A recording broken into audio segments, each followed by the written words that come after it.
제가 옛날에 내 사목 목표는 고객 만족도 아니고 고객 감동도 아니고 고객 기절이다. 이제는 더 이상 외부 강의를 제가 다니지 않기 때문에 장돌뱅이 삶을 살았던 것이 아련한 추억으로 남아 있습니다. 장돌뱅이 삶을 살다 보니 별별 일을 다 겪었습니다. 한 번은 아주 잘 사는 본당에 강의 요청이 있어서 저는 어김없이 된장, 간장, 고추장, 생태맘, 청국장, 가루, 찌개용 청국장을 바리바리 싸들고 물론 강의도 갔지만은 우리가 생산하는 장류를 들고 갔습니다.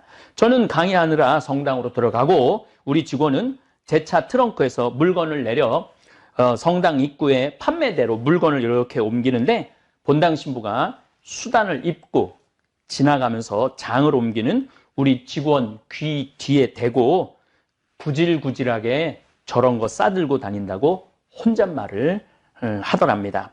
우리 직원이 그 말을 듣고 너무 자존심, 구질구질하게 저런 거 싸들고 다닌다고 너무 자존심이 상해서 저희는 그 성당에 도착하면은 먼저 본당 신부님한테 인사한다고 우리 장 종류를 전부 다 선물을 드려요. 수녀님, 수녀원에도 선물을 드리고 사무실 직원들한테도 선물을 드려요. 근데 우리 직원이 옮기다가 너무 화가 나갖고 사정가 내갖고 다시 찾아오고 싶을 정도로 자존심이 상했다고 그럽니다. 보통 제가 강의 밤 10시에 끝나고 교우들과 사진 찍고 책 사인해주고 우리 직원은 팔다 남은 물건을 다시 바리바리 싸서 차 트렁크에 넣고 생태마을에 들어오는 시간은 새벽 1시쯤 됩니다. 그런데 들어오면서 직원이 그러더라고요. 오늘 신부님, 거기 본당 신부님한테 구질구질하게 저런 거 싸들고 다닌다는 얘기 들었다고 너무너무 화가 난다고. 근데 저는 자존심 하나도 안 상했어요. 화도 안 났어요. 왜냐하면 나는 장돌뱅이니까 별소리를 다 들을 수 있죠. 그런 게 자존심 상한다면은 고고하게 살아갈 수 있죠. 고고하고 배고프고 그리고 또 한편으로는 맨날 다른 사람한테 손 벌리겠죠. 나 좀 환경운동하는데 도와달라고. 근데 저는 제가 지금 물론 저를 후원해주는 분 오늘도 누가 신학교 지라고 1,000,000원 보냈더라고요. 그렇게 돈을 보내도 저희들은 거기다가 손을 절대 안 댑니다. 우리 직원들 지금 40명 월급 주는데 그것 손 안 돼요. 우리가 된장, 간장, 고추장, 청국장 판매한 걸로 우리 직원들은 당당하게 월급 받아가죠.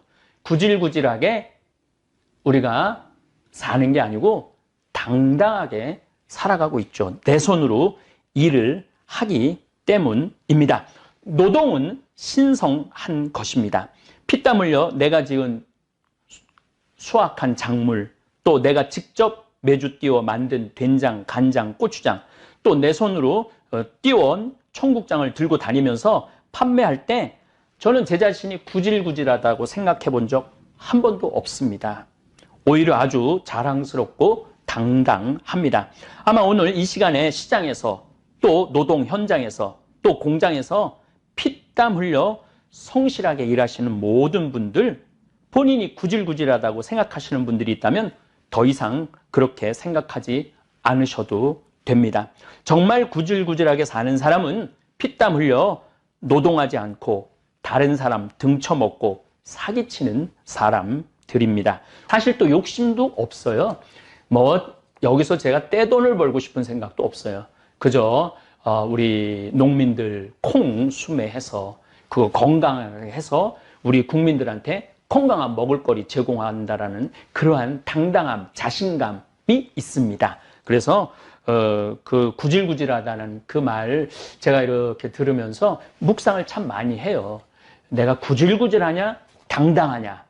근데 자기가 하는 일에 소신을 갖고 산다면은 뭐 그런 얘기 별로 중요하지 않다고 생각을 합니다. 네, 제가 가장 좋아하는 텔레비전 프로그램은 나는 자연인이다입니다. 그걸 보고 있으면은 마음이 그렇게 편안해요. 자연인들 이렇게 이제 뉴스를 먼저 보죠. 그 정치인들 막 모습 보다가 자연인들 모습 딱 보면은 마음이 너무너무 편안해요. 그래서 저 역시 자연인으로 살고 있죠. 황창현 신부님의 행복특강 지금 바로 시작하겠습니다. 영상이 마음에 드신다면 구독, 좋아요, 알림 설정 부탁드립니다. 마지막에 황창현 신부님이 직접 쓰신 글도 함께 들으시면 좋겠습니다. 천민수님 반갑습니다. 어제 제가 한 강의 많은 분들이 조용히 죽인다. 중국 사람들은 바이러스에 걸리면은 조용히 죽인다라고 말을 했고, 일본 사람들은 조용히 죽길 바라는 거예요, 국민들이. 그리고 우리나라는 어떻게 해서든지 조용히 죽고 싶어도 찾아내갖고 병원에 입원시켜서 고쳐주는 정부라고 말씀을 드렸습니다. 객관적으로 봐도 지금 중국, 한국, 일본을 보더라도 물론 우리나라가 조선시대 때 백성을 정말로 사람으로 취급하지 않고 개, 돼지로 취급을 했었죠. 그리고 세월이 흐르고 독재 정권, 군사 정권, 그 다음에 민주 정권, 이제 많이 자리를 잡아갖고 제가 보기에는 점점 발전하는 것 같습니다. 지금 대개 이제 제국 시대에서 왕정 시대에서 제국 시대로 넘어가죠. 1800년도까지만 해도 왕정 시대가 많았죠. 근데 1900년 1차, 2차 세계대전을 지내면서 제국 시대로 넘어가는 거예요. 한 나라가 여러 나라를 정복하는 시대. 그리고 제국 시대가 끝나고 난 다음에 그렇게 식민지로 있었던 나라들이 다 독립을 합니다. 독립을 할 때 정권을 누가 대개 잡느냐 하면 군부가 잡죠. 군인이 잡습니다. 군인이 잡고 난 다음에는 독재가 진행이 되죠. 우리나라는 조금 반대 성향이 있었어요. 이승만 정권에는 군인이 아니었죠. 그런데 중간에 쿠데타 때문에 이제 군부가 정권을 잡고 독재, 5.18 광주 민주화 운동 때 전두환 정권, 군인 정권이 수많은 우리 젊은이들을 죽음으로 몰아넣고 정권을 잡았죠. 그리고 1987년 저도 그때 데모 방학하는 날, 신학교에서는 데모를 못하니까 방학하는 날 수원 북수동에서부터 역정까지 함께 나도 이 민주화에 함께 해야 되겠다 하고 했던 기억이 나고 최루탄을 뒤집어 썼던 기억도 납니다. 그럼에도 불구하고 우리가 좀 성숙하지 못하고 무르익지 못했죠. 근데 점점 민주화 또 민주 정권이 생기면서 굉장히 좋은 방향으로 발전하고 있습니다. 그 얘기까지 어저께 제가 이 바이러스의 문제에 대해서 이야기할 때 말씀을 드린 것입니다. 어제 제가 강의하면서 제가 이제 댓글을 많이 본다고 말씀을 드렸어요. 맞아요. 빅토리아 여왕이 아니고 엘리자베스 2세죠.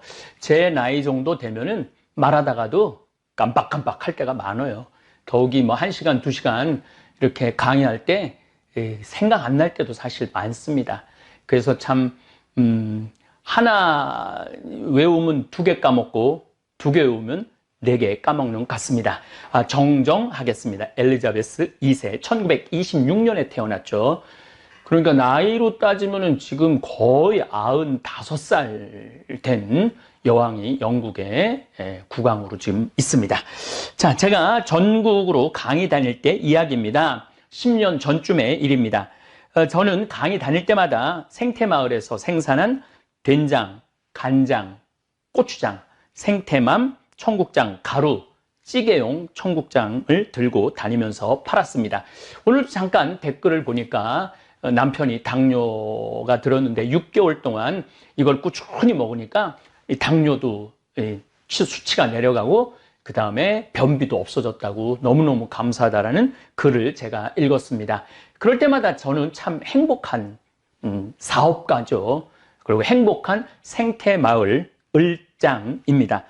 어쨌든 제가 대부분 강의를 2시간 정도 초청 강의할 때 하는데 중간에 10분이나 15분 쉬는 시간에 평창 생태마을에서 생산한 장류 제품을 팔았습니다. 물론 제가 쓴 책들도 들고 나가서 판매하고 사인도 많이 해 주었습니다. 그 덕에 사실은 보통 저자들보다도 책을 훨씬 많이 팔았죠. 정말 엄청나게 대충 총 한 100만 권 정도 팔은 것 같아요. 이제까지 제가 쓴 책을. 작가로서는 정말 말도 할 수 없는 큰 기쁨의 그러한 작가죠. 저는 참 사제이기 때문에 유리한 부분이 참 많습니다. 한마디로 장돌배기 같은 장돌배기죠. 같은 삶을 15년 정도 산 것 같습니다. 저는 이 장돌배기라고도 하죠. 단어를 참 좋아합니다. 장돌림. 장마당마다 이렇게 돌아가면서 물건을 파는 장돌배기, 5일 장마다 장을 돌면서 물건을 파는 사람입니다. 지금도 평창은 5일 10일장, 5일 10일장은 5일, 10일, 15일, 20일, 25일, 30일 이렇게 오늘 우리 평창 장 서는 날이에요. 오늘 좀 장 보러 나갔어야 되는데 읍내로 하루 종일 강의 준비한다고 책상에서 움직이질 못해갖고 다음 이제 5일을 더 기다려서 우리가 상추 모종도 좀 사야 되고 쑥간 모종도 좀 사야 되는데 어쨌든 대화, 저 위에는 대화는 4일 9일장입니다. 그러니까 4일, 9일, 14일, 19일, 24일, 29일 이렇게 장이 서죠. 봉평장은 2일, 7일장입니다. 2일, 7일, 10일, 17일, 20일, 27일 이렇게 장이 쓰죠. 그러면서 이렇게 장돌뱅이들은 이제 하루하루 날짜가 되니까 대개 다 20km 거리예요. 참 묘해요. 도시가 시골은 거리가 대개 20km입니다. 제천에서 주천 20km, 신림에서 주천 20km, 주천에서 우리 평창 20km, 평창에서 대화 20km, 대화에서 봉평 20km 이런 식으로 돼 있죠. 그래서 장돌뱅이들이 이렇게 하루 이제 물건 팔고 또 밤에 이렇게 이제 가면서 다음날 또 대화로 옮겨가고 봉평으로 옮겨가고 그러죠. 사실 예수님도 장돌백이셨습니다. 7일에 한 번씩 찾아오는 안식일에 회당을 들러서 하늘나라를 판매하신 분이에요. 제가 옛날에 내 사목 목표는 고객 만족도 아니고 고객 감동도 아니고 고객 기절이다. 저는 우리 많은 교우들한테 하늘나라를 파는 영업사원이라고 생각을 해요. 하늘나라가 좋으니까 사시라고. 그래갖고 그 하늘나라의 좋음을 내가 최대한 잘 홍보할 수 있는 그러한 능력을 갖추는 게 예수님 보시기에 좋은 사도라는 말씀을 참 예전에 많이 드렸습니다. 저 역시 장돌배기로 전국을 돌아다니면서 하느님 나라를 판매했습니다. 지금은 유튜브를 통해서 하느님 나라를 팔고 있습니다. 하느님 나라 좋다고 이렇게 많이 얘기를 하죠. 이 유튜브가 엄청난 공간입니다. 3월 16일 날 제가 귀국보고라는 제목으로 강의를 올렸는데 5일 만에 시청하신 분들이 16만 명입니다. 5일 만에 방탄소년단이 뉴저지 맷라이프 스타디움에서 8만 명을 상대로 공연을 했는데 제 강의는 이 2배의 시청자들이 시청을 한 것입니다. 그러니까 이렇게 제 이 거실에서 제 조그만 내 비밀의 공간, 내 정원에서 이렇게 찍지만은 이 시청하는 분들은 맨라이프 스타디움에서 그 어마어마한 사람들이 모여서 지금 각자 방에서 전 세계에서 시청을 하고 있는 것이죠. 그렇기 때문에 저는 이 유튜브 공간이 이제는 복음을 전할 수 있는 기가 막힌 소통의 공간이라는 생각을 해서 하루 종일 책상에 앉아서 자료 정리하고 또 묵상하고 어떻게 하면은 이 시대의 흐름을 또 하느님의 뜻을 전할까 참 많은 고민을 하고 공부를 합니다. 이제 시대는 바뀌어서 장돌배기로 이 장 저장을 떠돌아다니지 않아도 생각을 함께 공유할 수 있는 기가 막힌 시대가 왔죠. 스마트폰, 그 스마트폰이 연 또 다른 세상이기도 합니다. 이효석 선생님께서 쓰신 메밀꽃 필 무렵을 읽어보면 장돌배기의 삶을 참 잘 그려놓은 이야기입니다. 그런데 이 메밀꽃 필 무렵과 우리 평창 성필리포 생태마을의 관계는 특별합니다. 소설 속의 허생원은 평창장, 대화장, 봉평장, 이제 마지막으로 장평장으로 떠난다는 얘기가 나옵니다. 평창에서 만난 동이라는 젊은이는 제천에서 태어났다고 그러죠. 우연하게 평창장에서 만나 동행을 시작하게 됩니다. 그런데 이 동이는 제천에서 태어납니다. 다시 말해서 제천에서 평창까지 오는 데는 반드시 지금 성필리포 이 자리를 지나야 합니다. 무슨 얘기냐면은 제천에서 주천, 주천에서 판운으로 넘어와서 이제 강 따라 쭉 오는 거죠. 판운에서 이곳에 딱 도착을 하면은 여기에서는 길이 없어요. 이 나루터를 건너가야 돼요. 그래서 이 건너편에 비석이 있어요. 100년 전 나루터라고 써 있어요. 그래서 이 건너편에는 나루터입니다. 그리고 이 자리는 바로 이 자리예요. 이 자리는 뭐가 있었느냐면 주막이 있었어요. 주막이. 이건 제 생각에는 500년 전에도 이 자리가 주막이 있었고 100년 전에도 이 자리가 주막이 있었을 것입니다. 바로 이 자리에 제가 생태마을을 꾸미고 살고 있죠. 우리 이효석 선생님께서는 진부에서 태어났어요. 하진불이라는 곳에서 태어나셨고 또 진부리에 묻히시죠. 1973년 영동고속도로 공사 때 평창, 그때는 평창 분들이, 봉평이나 진부에 계신 분들이 여기에 얘기를 했다고 그래요. 그 자손들이 우리 아버지 이제 영동고속도로 때문에 묘가 옮겨야 되니까 어떻게 여기서 할 수 없느냐고. 그때는 1973년도에는 문학가가 얼마나 위대한 사람인지 몰랐던 거예요. 그래갖고 봉평에다 모시지 못했죠. 파주 공원묘원으로 지금 가 계세요. 이효석 선생님. 묘는 거기 있습니다. 참 기가 막히죠. 우리가 봉평 메밀꽃 축제를 9월 달에 보통 하는데 한 100만 명 정도 모인다고 그래요. 100만 명 정도. 무슨 경제적인 효과의 문제가 아니라 사람들은 이 문학에 대한 그리움이 있어요.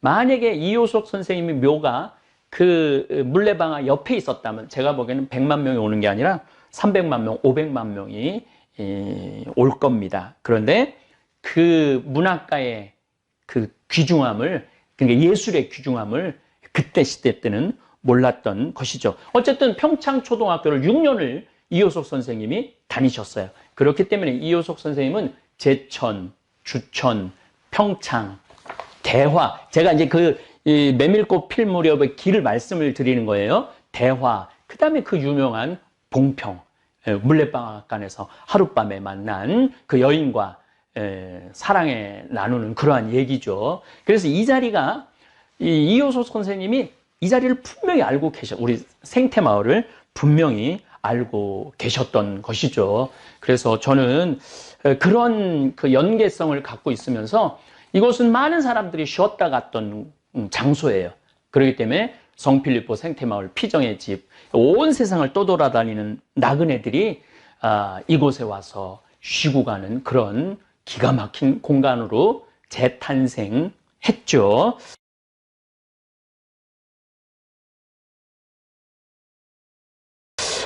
또 이 자리가 또 역사적으로 소설적으로 더 의미 있는 장소입니다. 왜냐하면 김병현, 김삿갓 시인 아들 김익균 선생님이 저 천동리에서 살았어요.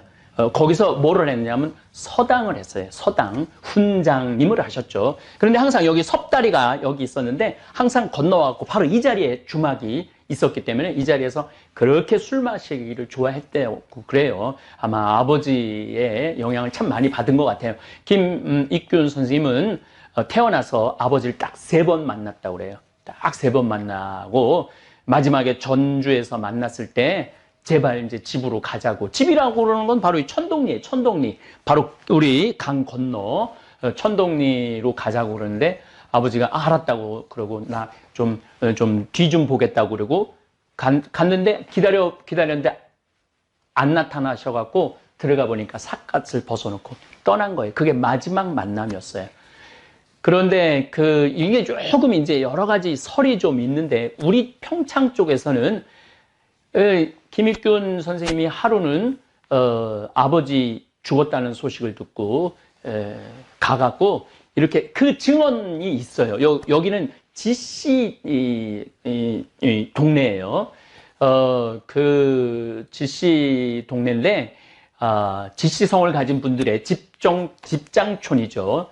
하루는 어디를 아버지 모시러 간다고 그래갖고 이렇게 함에다가 이렇게 그러니까 이제 화장을 해갖고 와갖고 여기다 묻었다고 그래요. 지금은 영월 김삿갓 그 묘가 거기 있다고 그러는데 이 지역의 사람들의 증언을 들어보면은 묻어갖고 항상 아버지한테 벌초도 하고 아버지를 잘 모셨다고 이 지역 사람들은 그런 증언들을 하고 있어요. 어쨌든 그 김익균 선생님은 요 자리가 이 주막 자리였기 때문에 항상 여기 섭다리를 건너와갖고 여기서 술 마시는 걸 참 좋아했다고 그래요. 근데 한 겨울에 술을 너무 마셔갖고 섭다리를 건너다가 떨어져요. 그래갖고 다리에 떨어져서 죽어요. 그 같이 가던 친구가 이 상투를 풀어갖고 섭다리 거기 그 기둥에 묶어놓고 사람을 부르러 갔다 와 보니까 죽었다고 그럽니다. 그래서 김익균 선생님의 묘는 여기 있습니다, 지금. 그리고 이 자리가 제가 20년 전에 왔을 때도 이 자리가 주막은 아니고 뭐 식사도 하지만은 술도 파는 자리로 제가 그 집에서 한 2년, 3년 살았어요. 그리고 이제 이렇게 지은 거죠. 그래서 이 자리가 참 문학적으로 또 어떻게 보면은 우리나라의 그 멋있는 두 분 선생님의 추억이 깃들어 있는 장소이기도 합니다. 그래서 저는 우리 성필리포 생태마을 이 자체가 참 의미 있는 그리고 그래서 많은 에너지가 나오는 것 같아요. 많은 일을 할 수 있고 정말 아프리카 잠비아의 10,000평 우리 김종용 신부님이 이제 아마 오늘 내일 뭐 케냐에서 만약에 못 들어가면은 케냐에 우리 선교 센터가 있기 때문에 거기 좀 머무르다가 아마 잠비아로 들어가서 계속 일을 할 거라고 생각합니다. 이제는 더 이상 외부 강의를 제가 다니지 않기 때문에 장돌뱅이 이 삶을 살았던 것이 아련한 추억으로 남아 있습니다.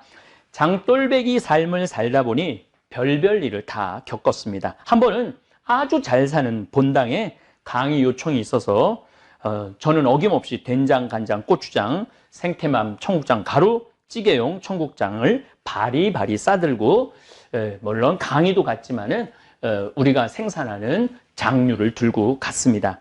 저는 강의하느라 성당으로 들어가고 우리 직원은 제 차 트렁크에서 물건을 내려 성당 입구에 판매대로 물건을 이렇게 옮기는데 본당 신부가 수단을 입고 지나가면서 장을 옮기는 우리 직원 귀 뒤에 대고 구질구질하게 저런 거 싸들고 다닌다고 혼잣말을 하더랍니다.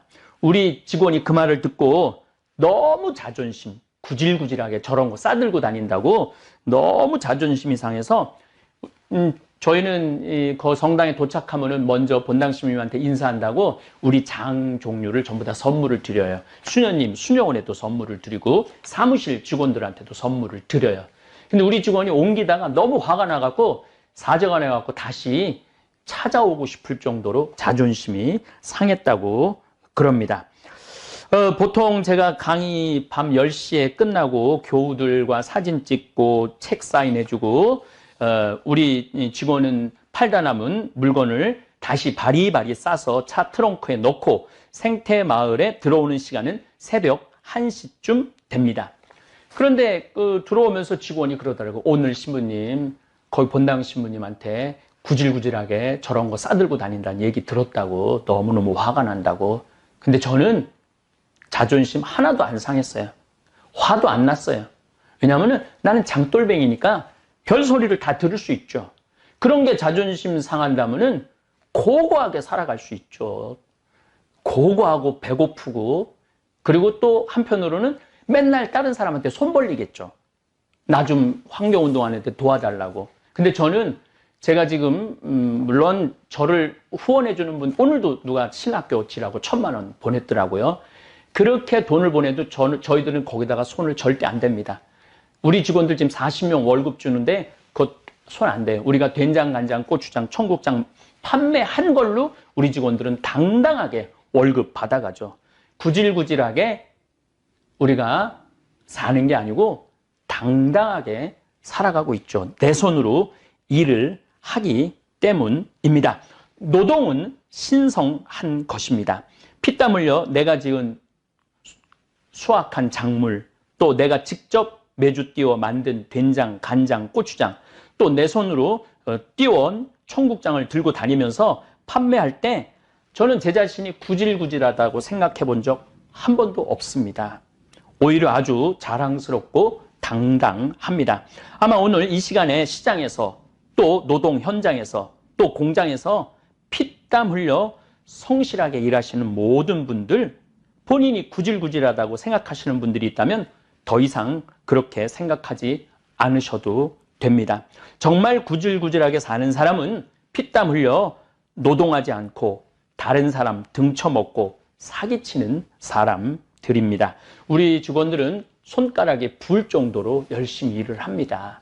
그리고 정말로 어깨가 아프고 그럴 정도로 매일매일 하느님 보시기에 참 좋은 모습으로 열심히 일하고 또 거기에 합당하다고 이야기하기는 제가 함부로 그렇게 말씀드릴 자신은 없지만은 제가 CEO 4제이기도 하지만은 생태마을 운영하는 을장 CEO로서 해줄 수 있는 한 최대한 해주려고 저는 노력을 합니다. 그래서 우리 기본급이 아마 정부에서 지정한 기본급이 한 180만 원 정도 되는데 우리는 초봉이 거기에 한 50만 원 더 높아요. 그래서 최대한 잘해주고 싶고 긍지, 자긍심 가지라고 항상 제가 말씀을 우리 직원들한테 이야기를 하죠. 절대 내가 된장, 간장, 고추장 들고 다니는 거 구질구질한 거 아니에요. 만약에 마음에 안 들면 안 사면 되는 거고 또 뭐 가끔은 아예 못 갖고 오게 할 때도 있어요. 그야말로 허탕 칠 때가 있죠. 그럴 때는 저는 또 강의 또 뭐 즐겁게 하고 그렇게 이렇게 세월 흘러서 20년의 시간이 지났습니다. 요즘 바이러스 때문에 많은 중소업자들 또 소상인들 참 힘들어 하죠. 정말 왜냐하면 제가 구질구질한, 남들이 보기에 구질구질하게 그런 거 들고 다니면서 저는 뭐 당당하게 했지만은 그렇게 하루하루 싸가는 거죠. 실력도 싸가고, 신뢰도 싸가고, 유통 시스템도 싸가고, 그렇게, 이렇게 시간을 지금까지 와서, 우리 생태마을은 사실은 지금 2달을 전혀 문을 닫고, 피정 손님, 이효석 선생님도 여기를, 길을 아시고, 소설의 한 장소로 이야기를 했고, 김삿갓, 김병현 아들 김익균 선생도 이곳에 와갖고 막걸리 한 잔을 했던 이 자리에서 우린 정말 행복한 시간을 보내고 있습니다. 사실 또 욕심도 없어요. 뭐 여기서 제가 떼돈을 벌고 싶은 생각도 없어요. 그저 우리 농민들 콩 수매해서 그거 건강하게 해서 우리 국민들한테 건강한 먹을거리 제공한다라는 그러한 당당함, 자신감이 있습니다. 그래서 그 구질구질하다는 그 말 제가 이렇게 들으면서 묵상을 참 많이 해요. 내가 구질구질하냐? 당당하냐? 근데 자기가 하는 일에 소신을 갖고 산다면은 뭐 그런 얘기 별로 중요하지 않다고 생각을 합니다. 사도 바울은 말합니다. 데살로니가 전서 4장 11절에 이렇게 말합니다. 우리가 여러분에게 지시하는 대로 조용히 살도록 힘쓰며 전 진짜 요즘 조용히 살고 있죠.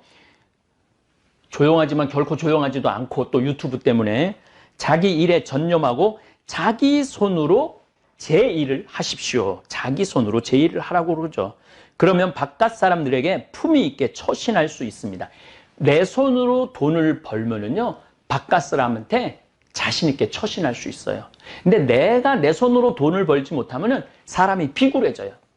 비굴해지고 제가 여기서 수많은 사람들을 만나 보지만은, 정말 매일 자기 일에 성실한 사람들은 여기 와서 당당해요.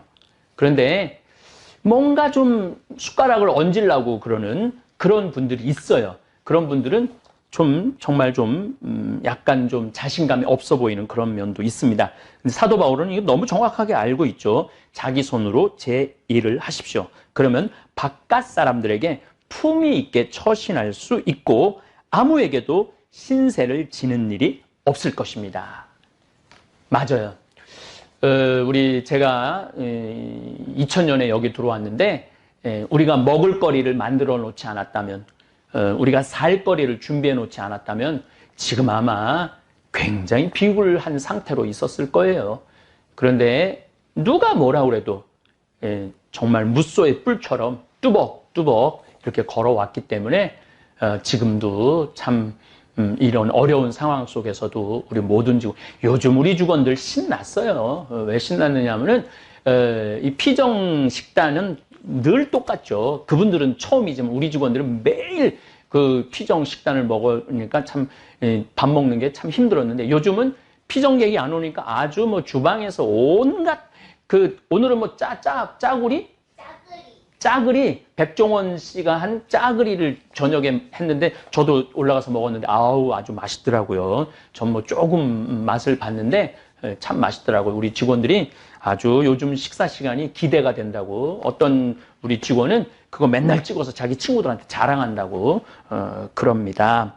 어쨌거나 하여튼 요즘 바이러스가 창궐하는 시대를 살면서 내 손으로 일해서 먹고 살 수 있음에 얼마나 감사한지 모릅니다. 이제 잠깐 제 손으로 일하는 장면을 여러분들 잠깐 감상해 보시기 바랍니다. 돌단풍입니다. 우리 생태마을에 이제 돌단풍이 나오기 시작하네요. 이제 봄이 드디어 시작을 했습니다. 우리 생태마을 정말 아름답습니다. 저희들이 이 생태마을을 꾸미는데 20년 딱 걸렸어요. 이제 올해부터는 조금 더 조경도 좀 많이 하고 많은 분들이 와서 정말 행복하게, 제가 우리말만 쓰려고 노력하는데 그야말로 영어로 하면 릴렉스하게 좀 편안하게 많은 분들이 와서 쉬었으면 좋겠는데 요즘 바이러스 때문에 온 국민이 자가격리를 좀 하고 있죠. 이 아름다운 저 하늘 좀 비춰봐. 이렇게 오늘 그냥 하늘이 예쁘고 그냥 좋은데 이런 맑은 공기 우리 국민들이 많이 마셨으면 좋겠는데 바이러스 때문에 우리 생태마을 지금 문을 닫고 있어요. 지금 2달째 문을 닫고 있는데 하루빨리 이 문을 열 수 있도록 정부도 노력하고 국민도 노력하고 그랬으면 좋겠습니다.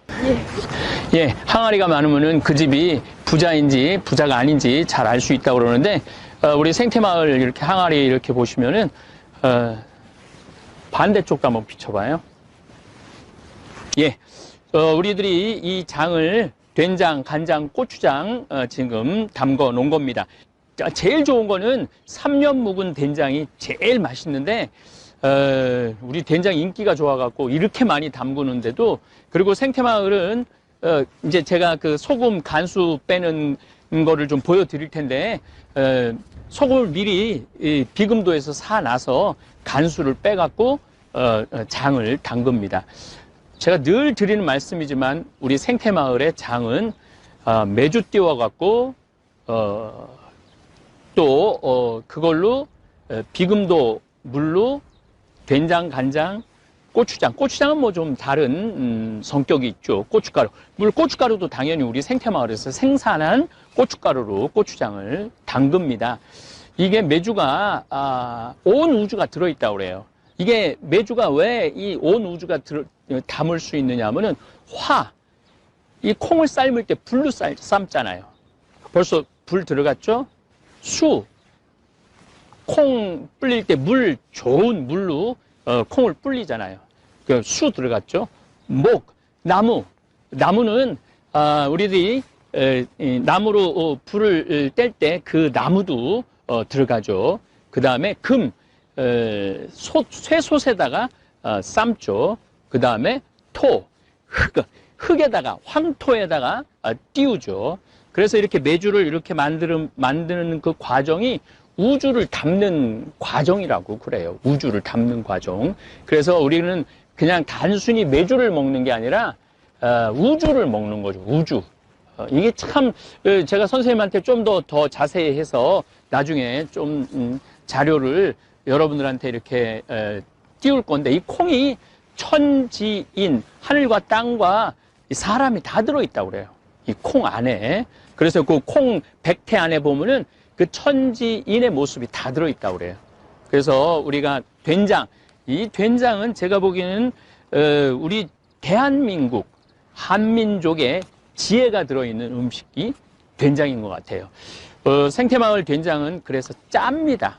왜 짜냐 하면은 다른 방부제를 넣을 수 없기 때문에 방부의 역할은 소금으로밖에 못해요. 저는 너희는 세상의 빛과 소금이다라는 말씀을 예수님이 2000년 전에 하셨죠. 소금. 2000년 전에 예수님께서 소금이 얼마나 중요한지 아셨던 거예요. 그래서 너희는 세상의 빛과 소금이다. 소금은 그래서 우리 인간 그 삶 안에 빠질 수가 없는 거예요. 그러니까 오죽하면 금이라고 그러겠어요. 황금, 소금. 그리고 더 중요한 건 제가 말하죠. 금 중에 진짜 중요한 금은 지금이에요. 지금. 지금 행복하지 않으면은 내일도 행복할 수 없어요. 지금 우리가 지금 바이러스 때문에 고통을 겪고 있는데, 이런 일이 벌어질지 2020년 경자년 시작하면서 어떻게 알았어요? 아무도 몰랐죠. 이런 일이 벌어질지. 희망찬 2020년 그러고 시작했는데 이 전 세계가 지금 완전히 그냥 올 수도 없던 거 아니에요. 전 세계가. 그리고 서로 담을 쌓고 벽을 치고 스스로의 감옥에 갇혀서 살잖아요. 그래서 내일 일은 모르는 것 같아요. 내일 일은. 그래서 제가 가끔 내일 일은 난 몰라요. 그 노래를 가끔 부르는 이유 중에 하나가 내일 일은 몰라요. 그래서 지금, 그리고 지금 소금. 이 소금이 굉장히 중요한 역할을 합니다. 이제 오늘 3월 20일인데 아주 봄볕이, 어제는 막 태풍 같은 바람이 불더니 지금 봄볕이 들어서 우리 생태마을에 지금부터 이제 장 익는 냄새가 나기 시작해요. 그럼 참 구수해요. 장 익는 냄새가 너무너무 좋은 것 같아요. 제가 간장차 얘기도 하죠. 제가 보기에는 지금 바이러스 때문에 많은 사람들이 힘들어하는데 면역력 키우는 게 참 중요한 것 같아요. 면역력. 물론 면역력 키운다고 다 바이러스에 안 걸리는 건 아니지만은 어느 정도 우리가 면역력을 가지려면은 이 장류를 먹어야 돼요. 우리 된장은 재래식이라고 지금 계속 말씀드리죠. 그렇기 때문에 짜요. 짜기 때문에 도시에서 그 누런 된장, 그런 된장하고 맛은 달라요. 조금만 넣어서 그냥 끓이시면은 된장국이든 된장찌개든, 된장찌개도 조금만 넣어서 끓이시면 돼. 많이 필요 없어요. 워낙 이 안에 좋은 균들이 아주 집합되어 있기 때문에. 저희들이 지금 여러분들한테 된장을 한번 보여드리도록 하겠습니다. 한번 팀장님 한번 열어보세요. 네. 이렇게 우리들이 지금 항아리에다가 이렇게 보자기를 이렇게 했는데, 옛날에는 광목을 썼는데 광목을 써다 보니까 자꾸 곰팡이가 생겨요. 그래서 우리 직원들이 항아리를 이렇게 할 때 정말 나도 처음 봤네. 이렇게 예쁘게 그냥 이렇게 하는 줄. 정말 정성스럽고 정말 정성스럽고 예쁘게. 이걸 뭐라 그러지? 이런 거를 보자기라고 그러나? 보자기. 보자기. 이 보자기로 이렇게 예쁘게 매듭을 쳐서 벌레도 안 들어가게 하고 먼지도 안 들어가게 하고, 정말 먼지가 이렇게 위에 이렇게 있네. 못 들어가게. 이제 보통 우리가 한참 이거 익을 때 이게 뚜껑을 열어두잖아요. 네. 예, 한참 익을 때는 뚜껑을 열어둬서 이 태양빛, 공기 이런 모든 것이 숙성이, 아까 제가 말씀을 드렸죠. 화, 수, 목, 금, 토가 다 들어있다고. 자, 장을 드디어 한번 개봉을 해 보겠습니다.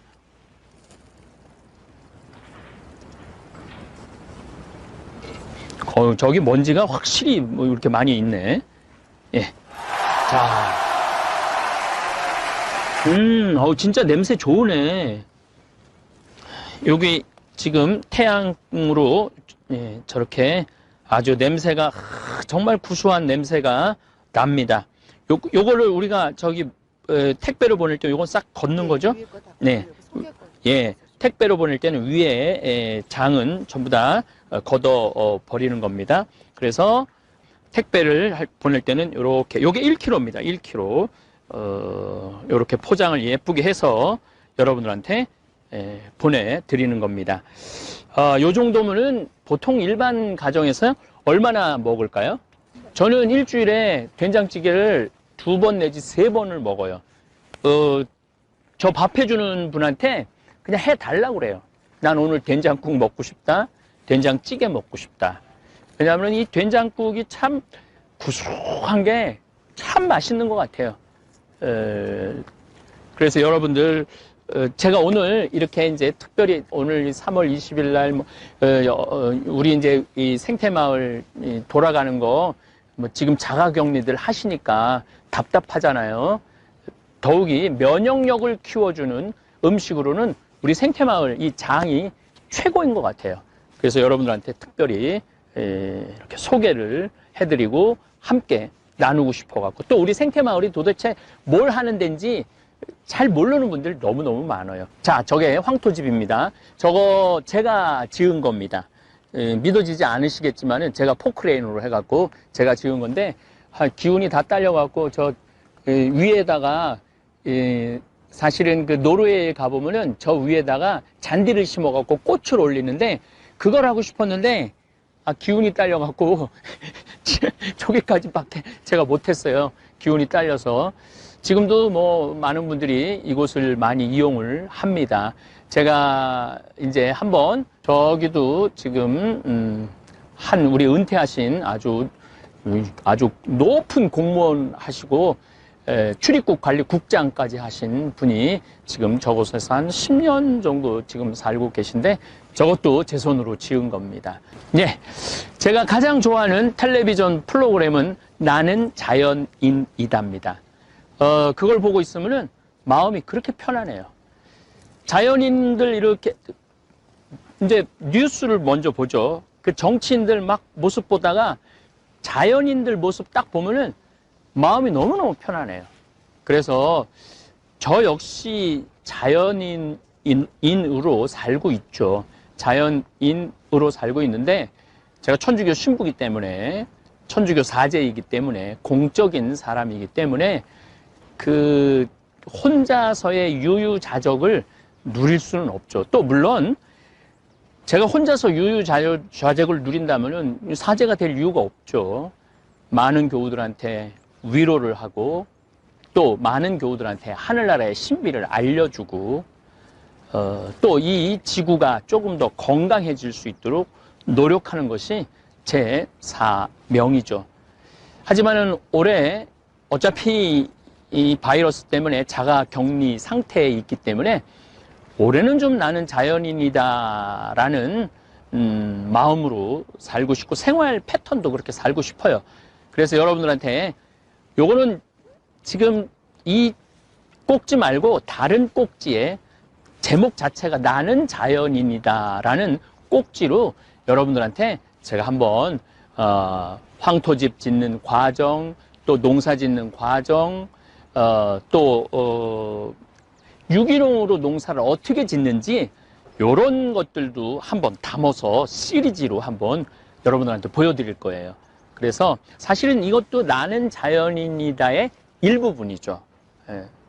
제가 이 된장, 간장, 고추장, 그 다음에 생태맘, 청국장, 가루 만들려고 그랬던 이유 중에 하나가, 우리 농민들, 저기가 이제 마질이, 대상리, 대하리, 뭐 대상 1, 2, 1, 2, 2리 뭐 다 그러죠. 하리, 중리, 상리 뭐 이거 다 이제 이게 일제 잔재죠. 일제 잔재, 북리, 남리 뭐 이런 것들도 다 일제 잔재의 언어들이에요. 그래서 요즘은 뭐 김삿갓면 또 아주 좋은 이름들로 바꿔가고 제가 굉장히 기분이 좋아요. 그렇게 건강한 모습으로 어제도 차 탄 채 검진한다. 그 참 우리 대한민국 사람들이 보면은 굉장히 건강한 생각을 많이 갖는 것 같아요. 저희들이 2020년 경자년 간장 담그는 모습 여러분들한테 보여드리도록 하겠습니다. 메주를 저희들이 한 60일 정도 띄웁니다. 60일 정도 띄워갖고 정월 안에 소금 18도, 염도 18도를 맞춰서 우리는 비금도 소금을 씁니다. 간수를 한 3년 정도 빼죠. 3년? 네, 3년 정도 간수를 제가 이제 나중에 이제 소금도 저희들이 한번 보여드리도록 하겠습니다. 간수를 빼서 정월 안에 2월 7일 정도 했습니다. 그리고 한 50일 정도 담그고 난 다음에 장가르기를 합니다. 여러분들 이렇게 보시면은 숯이 있는데 이거 숯은 메주의 독성을 빼는 거예요. 메주의 독성만 빼는 것이 아니고 이 숯이라는 게 참 신비한 것 중에 하나가 나쁜 것들을 흡착을 하는 능력이 있어요. 숯이. 그래서 여러분들 그 수돗물 이렇게 드실 때 아주 특별한 삼투압, 그 서울은 지금 삼투압으로 수돗물을 정화를 해서 먹는데 그러지 않는 한 대개 백탄으로 마지막으로 걸러서 여러분들 집으로 가는 거예요. 그래서 숯이 우리 생활 안에 쓰여집니다. 그리고 이제 고추가 있는데 이 고추는 칼칼한 맛도 냅니다. 이 붉은 고추는. 근데 또 우리 전통적으로 나쁜 액을 막아주죠. 제가 말씀드렸죠. 그냥 간장, 메주, 그냥 이게 그냥 화학 제품으로 하는 게 아니라 우주를 담는 거예요. 화수, 목금, 토. 우주를 담고 천지, 인을 담는 거예요. 그 기운을 담는 거죠. 그래서 여기다 새끼줄을 이렇게 치는 이유 중에 하나도 그 액을 막는 거예요. 새끼줄 많이 치죠, 여러분들. 그 금줄 할 때, 애기 태어날 때 새끼줄 하죠. 또 언제 새끼줄을 쓰느냐면은 부모님 돌아가셨을 때 머리에, 대개 며느리들이 머리에 많이 하고 아들들은 허리에 많이 하죠. 머리에도 하고 허리에도 해요. 물론 죄인이라는 의미도 있지만 시신 앞에 있으면서 그 액을 쫓아내기 위해서 쓰는 거죠. 그래서 이렇게 단순히 과학적으로만 할 수 있는 게 아니에요. 장이라는 것 자체가. 그 다음에 대추는 자손도 좀 많게 하고, 당연하죠. 건강한 간장으로 음식을 해 먹으면은 자손이 많이 생기죠. 요즘 불임이 자꾸 생기는 이유 중에 하나도 된장간장 고추장을 안 먹고 인스턴트 음식만 먹기 때문에 젊은 여자 아이들이 자궁에 문제가 생기는 거예요. 그래서 예전에 제가 한참 말씀드렸지만은 자궁에 임신을 할 수 있는 지수가 있어요. 근데 많은 경우 여자아이들은 임신할 수 있는 지수가 다 안 되는 경우가 많아요. 그래서 요즘 그렇게 결혼을 해도 애가 없는 이유 중에 하나가 이 장을 안 먹어서 그래요. 된장, 간장, 고추장으로 만든 된장찌개라든지 된장국이라든지 이런 것들. 그래서 제가 이런 생태마을을 운영하면서 이런 것에 대해서 사실 굉장히 확신이 있어요. 확신이. 내가 한번 정말 잘 사는 본당에 강문 때 계속 오늘 말씀드리지만 구질구질하다고 그렇게 표현했는데 이게 어떻게 구질구질해요? 이게 온 우주의 신비를 담은 거고 우리 이 국민의 건강을 또 우리 유튜브 구독자들, 우리 되살림 회원들 건강을 책임지는 건데 그래서 저는 뚜벅뚜벅 이제까지 걸어왔어요. 20년 동안 뚜벅뚜벅 걸어왔고 또 앞으로도 뚜벅뚜벅 걸어갈 거고 누가 뭐라고 그래도 저는 제가 하는 일에 확신이 있고 자부심이 있어요. 제가 하는 일에. 그리고 이런 기가 막힌 여러분들 원래 장은 이게 굉장히 신성한 거기 때문에 막 아무데나 이렇게 펼쳐져서는 안 돼요. 그래서 우리가 돌담으로 전부 다 쌓고 기와로 전부 다 이렇게 둘러놓은 거예요. 기와로 둘러놓고 그 안에 장을 보관을 하는 거죠. 그래서 가장 결례가 뭐냐 하면은 남의 집 장독 열어보는 거. 그게 가장 큰 결례예요. 그 더욱이 남의 집 장독 열어보는 것도 결례지만 손가락으로 찍어 먹는 거, 이거는 뭐 말할 수 없는 결례죠. 왜냐하면은 그 장을 담그는 거는 그 장을 담그는 사람의 소양도 있는 거예요. 어떤 마음으로 이 장을 담그느냐, 또 이 장하고 그 집 며느리하고 이게 잘 맞아야지 장맛이 나는 거지, 이 맞지 않으면 또 장맛이 확 안 나는 경우도 참 많습니다. 한번 뭐 나는 뭐 이 장을 너무너무 좋아하는 사람이니까 한번 지금 이제 장가를 내면은 이제 보름 후에 이제 할 건데 제가 미리 조금 맛을 보도록 하겠습니다.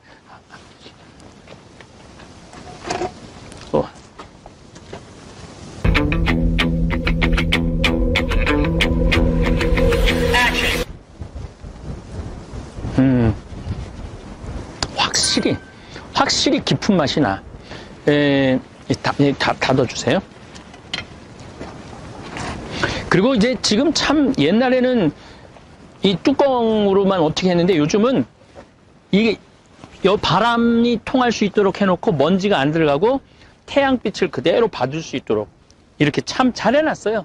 요즘은 점점 우리 이 기술이 좋아지는 것 같아요. 요즘 바이러스 때문에 많은 분들이 힘들어하고 이러는데 사실은 제가 하는 강의를 처음부터 끝까지 듣는 분들도 있지만 띄엄띄엄 듣는 분들도 계신데, 간장차라는 게 그렇게 우리 면역력 향상에 좋다고 그러잖아요. 요 정도 되는 거에 반 정도, 숟가락의 반 정도 여기다가 넣어서 그냥 차 마시듯이 마시면은 관절 아픈 분들도 좋고 뭐 여러 가지 몸 안 좋은 분들도 좋다고 그래요.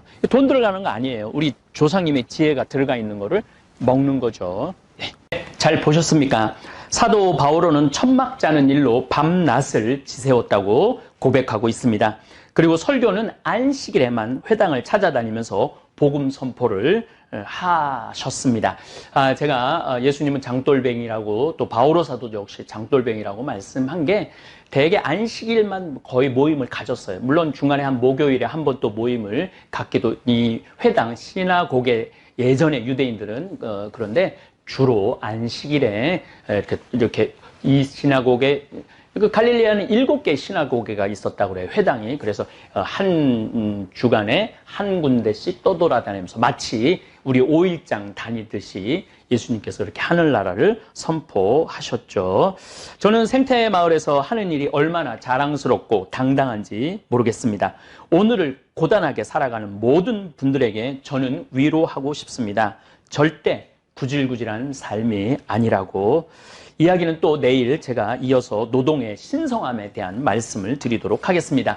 귀양 오늘 우리 김삿갓 얘기를 나왔으니까 우리 방랑시인 김삿갓 시를 예전에 아주 재미나게 읽었던 시입니다. 그래서 그 시를 하나 읽어 드리도록 하겠습니다.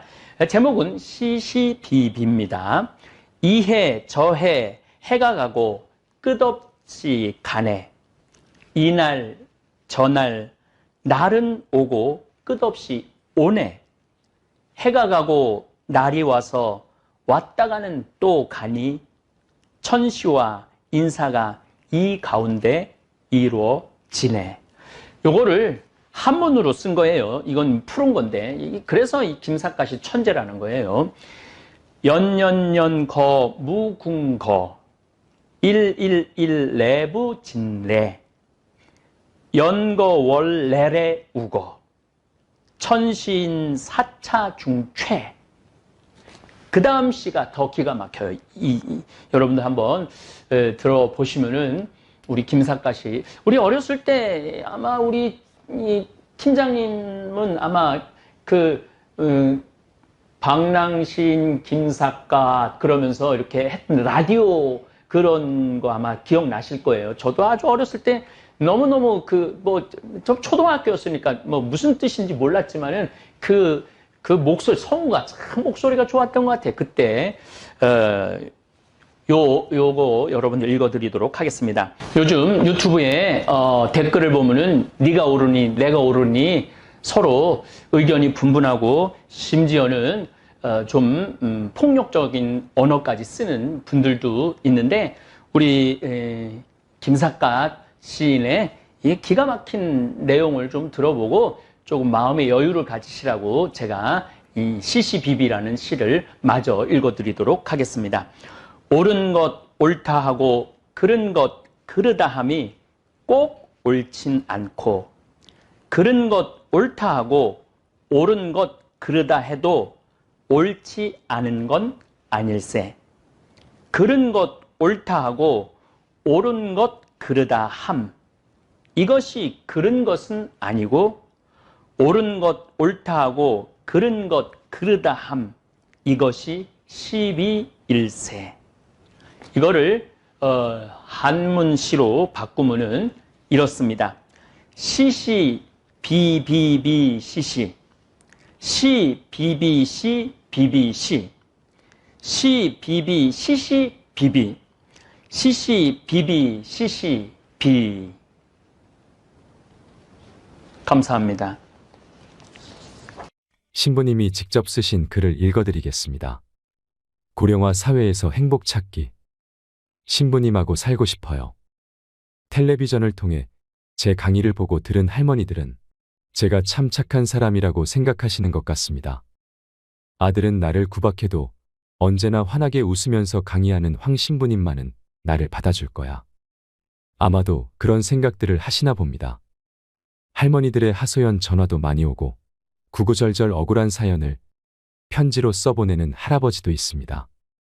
내용을 들어보면 기구하지 않은 사연이 없고 너무 기가 막혀 말문이 막히는 내용도 많습니다.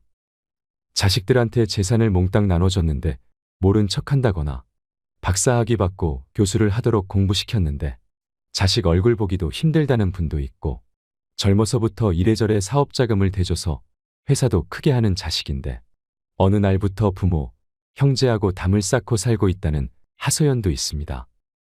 그분들 모두가 아직 멀쩡하고 건강하니 산 높고 물 맑은 평창 생태마을에 와서 설거지도 하고 빨래도 하고 청소도 하면서 제 옆에서 살면 여한이 없이 행복하겠다고 고집을 부리십니다. 이런 분들은 해외 강의에서도 많이 만나기도 하는데 이래저래 천주교 신부인 저하고 살자는 여자들이 참 많습니다. 1년에 500명도 넘습니다. 제가 직접 받은 전화 가운데 이런 분도 계셨습니다. 85세 된 할머니인데 어느 날 60대 아들이 그러더랍니다. 어머니는 어차피 내가 모셔야 하고 어머니도 나랑 살고 싶어 하지 않느냐. 자기한테 5천만 원이 있고 어머니는 3억 원이 있으니 그 돈을 자기한테 주면 아파트 분양을 받아서 잘 모시고 살겠다 이러더랍니다. 할머니는 아들 말이 그럴싸하다고 여겨서 함께 살기 시작했습니다. 그러던 어느 날 할머니에게 돈이 좀 필요한 일이 생겼답니다. 그래서 아들한테 500만 원만 달라고 했는데 이때부터 어머니와 말을 하지 않더랍니다. 한 집에 사는데 얼굴을 봐도 대면대면 말조차 섞지를 않으니 남도 아닌 자식에게 무시를 당하는 할머니 심정이 오죽했겠습니까? 이 할머니가 저한테 전화를 했습니다. 생태마을에 빈방 하나 달라시며 저하고 살고 싶다고 하셨습니다. 25살 건강한 처자가 같이 살자고 해도 빈방이 없어 거절하는 판인데 85살 된 할머니가 같이 살고 싶다고 하니 참 갑갑한 얘기입니다. 제가 할머니에게 말씀드렸습니다. 할머니, 여기는 피정하는 집이라 빈방이 따로 없습니다. 제가 할머니 같은 분들이 하도 많아 요양원이라도 할까 생각 중인데 그때까지 기다려주세요. 제가 거듭 정중하게 거절했더니 할머니가 이렇게 말씀하셨습니다. 강의할 때 보면 노인들 심정을 누구보다 잘 이해해 주는 것 같더니 아니 이럴 수 있어요? 정말 너무하시네요. 제가 진즉에 자식들한테 재산 나눠주지 말라고 그렇게 간곡히 말씀을 드렸는데 그 말은 하나도 안 듣고 지금 본인 처지만 생각하니 화가 나시는 겁니다. 제가 계속 죄송하다며 거절을 하자 할머니는 이렇게 말하고는 전화를 뚝 끊으셨습니다. 신부님도 우리 아들이랑 하나도 다를 게 없네. 여러분, 제대로 돈 쓰는 법을 알아야 합니다. 특히 노후의 자식에게 재산을 몽땅 주는 일은 없어야 합니다. 2015년 울산에서 일어난 일입니다. 112로 도움을 청하는 노인의 전화가 걸려왔는데 발음이 부정확해서 무슨 말을 하는지 도무지 알 수 없었다고 합니다. 경찰이 신고 장소를 추적해서 어느 작은 주택 안으로 들어가자 쓰레기가 잔뜩 쌓인 방 안에 다 죽어가는 몰골로 노인 한 분이 누워 있었습니다. 열흘 동안 두유 2개로 버텼다는 노인은 극심한 영양실조에 걸려 있었습니다. 고독사 직전까지 갔던 그 노인의 아내는 몇 년 전에 죽고 하나 있는 딸은 교통사고를 당해 식물인간 상태로 입원해 있어 사실상 일가 친척 하나 없이 방치되어 있었습니다. 그런데 더 놀라운 이야기가 있습니다. 지난 1년 동안 폐지를 수집하면서 근근히 연명해온 이 노인의 신상을 경찰이 조사해보니 그분 명의로 되어 있는 3층짜리 빌딩이 나오더랍니다. 월세도 한 달에 165만 원씩 통장으로 따박따박 들어오는 건물이었습니다. 죽은 아내가 오래전에 노후 대책으로 장만한 건물인데 노인은 통장에 수천만 원이 쌓여 있는데도 까맣게 모르고 그렇게 비참하게 살다가 죽기 직전까지 갔던 것입니다. 돈을 버는 법은 배웠지만 쓰는 법은 모르는 사람들이 많습니다. 개처럼 벌어서 정승같이 쓰라는 말이 있습니다. 하지만 요즘은 개처럼 벌어서 쌓아두기만 하고 제대로 쓰지 못하고 죽는 사람이 많습니다. 요즘 인터넷에 스주케라는 동호회가 있다고 합니다. 쓰다가 죽자라는 말입니다. 그러나 말이 그렇지 평생 악착같이 번 돈을 쓰다가 죽는 사람은 얼마 되지 않습니다. 어르신들 가운데 예전에 몰래 숨겨놓은 비상금을 어디 두었는지 까먹은 분들이 꽤 있을 겁니다. 그분들 집에서 장롱을 뒤지거나 침대 밑을 뒤지면 아마 꽤 많은 돈이 나올지도 모릅니다. 죽자 사자 모으기만 했을 뿐 쓰는 데는 벌벌 떨고 살아온 분들이니 그럴 수밖에 없습니다. 자식들 학비를 위해서는 몇백만 원씩 아낌없이 내주고 용돈으로 쓰라며 한 번에 몇십만 원씩 주었으면서도 정작 자기 자신을 위해서는 옷 한 벌도 아끼고 해서 여행 한 번 가는 것도 마다하신 분들입니다. 전국적으로 폐지를 줍고 다니시는 할머니나 할아버지들 뒤를 캐보면 많은 경우 자식들에게 있는 재산 다 털어주고 자신은 거리에서 골판지나 신문지를 주워다 팔아 밑바닥 생활을 하고 있는 경우가 많습니다. 죽어라 모은 돈 한 번 멋지게 써본 적 없는 노인들이 자식에게 유언이라며 남기는 말이 무엇인지 아십니까? 너는 나처럼 살지 마라입니다. 그렇다면 어떻게 살아야 할까요? 어떻게 살아야 부모처럼 살지 않는 것일까요? 자식한테 재산 물려줄 생각하지 마세요. 여러분들이 만약에 70살에 다 살았다고 생각하고 자식들한테 재산을 물려주는 순간 여러분들은 자식도 잃어버리고 재산도 잃어버리고 인생도 잃어버리는 것입니다. 여러분들 70살에 자식들한테 재산 주면 자식이 계속 찾아오고 용돈 주고 하지 않습니다. 찾아올까요? 안 찾아올까요? 용돈도 안 주고 바쁘다는 핑계로 찾아오지도 않는 경우가 참 많습니다. 곧 이른 데는 60대의 99%가 후회하는 것들에 대해 말씀드리겠습니다. 곧 이른 데는 60대의 99%가 후회하는 것들. 첫 번째, 많을수록 좋다. 돈을 많이 모아두지 못하고 은퇴를 하게 되면 직장 다니며 꼬박꼬박 들어왔던 고정 수입은 반토막을 낸 것보다 더 적게 들어오게 됩니다. 하지만 역설적으로 나이 들면 덩어리 돈이 쑥쑥 빠져나갈 일들만 남아 있습니다. 자녀 결혼 비용이 그렇고 슬슬 고장 나기 시작한 몸의 치료비가 그렇습니다. 나이 들어 돈이 없으면 초라해지고 서글퍼지고 대우도 못 받는 세상입니다. 욜로도 좋고 소확행도 좋지만 젊어서는 아끼고 살면서 은퇴 이후를 준비하는 것이 바람직하지요. 요즘은 많은 사람들이 돈이 열심히 일하게 만드는 시스템. 내가 잠을 자는 동안 돈을 벌어들일 수 있는 수동적 수입에 대해 관심을 많이 갖고 이것들을 이루려고 노력을 많이 합니다. 이미 은퇴하셨더라도 이런 소득 방법에 대해 꼭 공부하시길 바랍니다. 곧 이른 데는 60대의 99%가 후회하는 것들. 두 번째, 배우자에게 잘해라. 이 조언은 특히 남성분들 귀담아 들으셔야 한다고 생각합니다. 제 영상을 보시고 40대 50대도 아닌 70대 여성분들이 지금도 성격 고약한 남편들 때문에 괴로워하는 글들을 종종 올리십니다. 그런 글들을 대할 때마다 안타깝고 불편한 마음이 아주 오래도록 듭니다. 이 세상에서 제일 소중한 사람은 배우자입니다. 인생 후반전에선 더욱더 그렇죠. 왜냐하면 자신보다 자신을 더 믿어주는 사람이 이 세상에서는 배우자밖에 없기 때문입니다. 그걸 깨닫지 못하고 여전히 권위주의적이고 퉁명스럽고 무뚝뚝하고 배우자 무시하는 덜 떨어진 인생은 가볍기 그지없습니다. 남들도 다 그렇게 사는 거 아니냐고요. 천만의 말씀, 만만의 말씀입니다. 배우자의 소중함을 깨닫고 감사하며 나이 들어서도 여전히 친구처럼 연인처럼 알콩달콩 사는 사람들이 많이 있습니다. 배우자에게 잘하면 자신은 더 대우받고 떠받들어지며 살게 됩니다. 그래서 배우자를 소중하게 여기며 사는 것은 결국 자신을 위하는 길이기도 하죠. 더 늦기 전에 배우자의 웃음소리로 가득한 가정을 만들어 보시기 바랍니다. 곧 이른 데는 60대의 99%가 후회하는 것들. 세 번째, 노년을 함께할 친구를 만나라. 친구 없는 인생은 상상할 수도 없습니다. 배우자 다음으로 인생의 소중한 자산은 친구라 할 수 있겠습니다. 나이를 떠나 취미를 함께 나눌 수 있는 친구를 만들어야 합니다. 마음을 털어놓을 수 있는 친구가 있다면 외롭지 않을 뿐더러 살면서 겪게 되는 스트레스도 이겨낼 수 있습니다. 제 생각으로는 가장 좋은 것이 배우자를 제일 친한 친구로 만드는 거라고 생각합니다. 무슨 말을 털어놔도 집 밖으로 새어나갈 일이 없고 자신의 좋은 점과 나쁜 점, 모든 것을 알고 있으니 공감도 이해도 쉽게 이루어지거든요. 물론 가끔 친구들 만나서 남편 욕을 하기도 하지만 말입니다.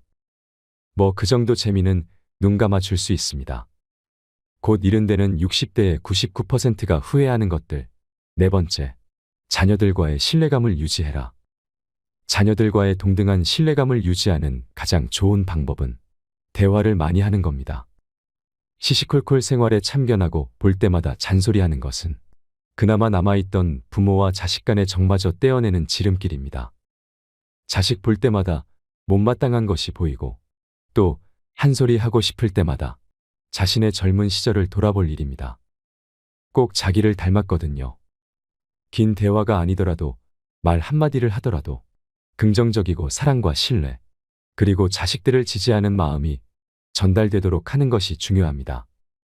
곧 이른 데는 60대의 99%가 후회하는 것들. 다섯 번째, 남은 반 100년을 살아갈 체력을 만들고 건강을 유지하라. 굵고 짧게 살겠다는 사람이 있습니다. 그런 사람들은 술로 담배로 몸을 혹사시킵니다. 스트레스가 너무 많아서랍니다. 한국의 제 친구는 기업체를 이끌고 있는데 너무 똑똑해서 술, 담배 끊으라는 배우자와 친구들의 말과 조언도 듣지 않습니다. 근데 이 친구를 보면 꼭 고집 부리다 큰일을 당한 뒤에야 자신의 믿음이 틀렸다고 깨닫고 후회할 것이 자명합니다. 생애 단계마다 이런 일들을 여러 번 반복했지만 그럼에도 불구하고 이번에도 또 똑같이 고집을 부리고 매일 밤 독주를 마셔야 됩니다. 평일과 주말을 가리지 않고 거의 하루도 빠짐없이 매일매일 이렇게 독주를 마셔 대고 있으니 간에 무슨 일이 일어나고 있음이 분명합니다. 눈에 보이질 않으니 무슨 깊은 철학적 깨달음이라도 있는 척하며 술을 마시지만 중독에서 벗어나지 못하는 것뿐입니다. 이렇게 굵고 짧게 살겠다는 사람들이 크게 착각하는 것이 뭐냐면 짧게 살기가 마음처럼 그렇게 쉽게 되지 않는다는 겁니다. 멀쩡히 살다가 어느 날 갑자기 하루아침에 세상 하직하는 것은 좀처럼 일어나기 힘든 현실입니다. 그렇다면 현실을 뭘까요? 만성병에 걸려서 죽는 그날까지 오랜 세월 동안 고통은 고통대로 다 받고 가족들은 그 병수발하느라 진저리를 치게 되는 것입니다.